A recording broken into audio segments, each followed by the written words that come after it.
عزت مآب صدر مجلس، مہمانان ذی وقار، معزز اساتذۂ کرام، چمن سید کے نونہالوں، السلام علیکم ورحمۃ اللہ وبرکاتہ۔ خواتین و حضرات، میرے مضمون کا عنوان ہے وطن کی محبت سر سید کے حوالے سے۔ اپنے وطن کے ساتھ ہر شخص کو عموماً الفت اور مؤانست ہوتی ہے، خصوصاً ایسے وطن کے ساتھ جیسے کہ دلی ہے، جہاں پر دیسی بھی آ کر زمین پکڑ لیتے ہیں۔ مگر سر سید کی محبت اپنے وطن کے ساتھ عجیب طرح کی تھی۔ ایک زمانہ تو وہ تھا ان کو دلی کی منصفی سے دوسری جگہ ترقی پر بھیجتے تھے اور وہ وہاں سے ہرگز نکلنا نہیں چاہتے تھے۔ یہ تو وہ زمانہ تھا کہ دہلی میں چند خاندان نام و نمود کے باقی تھے اور ہر قسم کے اہل کمال اور اہل ہنر زمانہ کی بساط کے موافق وہاں موجود تھے۔ قلعے کا چراغ اگرچہ ٹمٹما رہا تھا مگر گل نہ ہوا تھا۔ سر سید کو جو زندہ دل سوسائٹی وہاں میسر تھی، دوسری جگہ اس کے ملنے کی امید نہ تھی۔ مگر غدر کے بعد جب وہاں کے مسلمان بالکل مٹ گئے اور دلی ایک قالب بے روح رہ گئی، اب اسی حب وطن کا یہ تقاضا ہوا کہ جن آنکھوں سے اس کی بہار دیکھی تھی، انہی آنکھوں سے اس کی خدا کیوں کر دیکھی جائے۔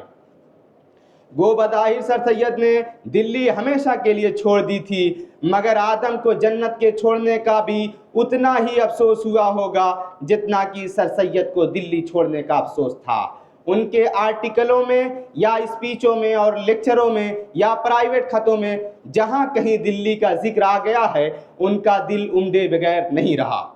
وہ اپنی کتاب راہ سنت پر ریمارک کرتے ہوئے ایک جگہ لکھتے ہیں، یہ باتیں تو ان صحبتوں کی یادگار ہیں جن کی یاد سے آنسو بھر آتے ہیں۔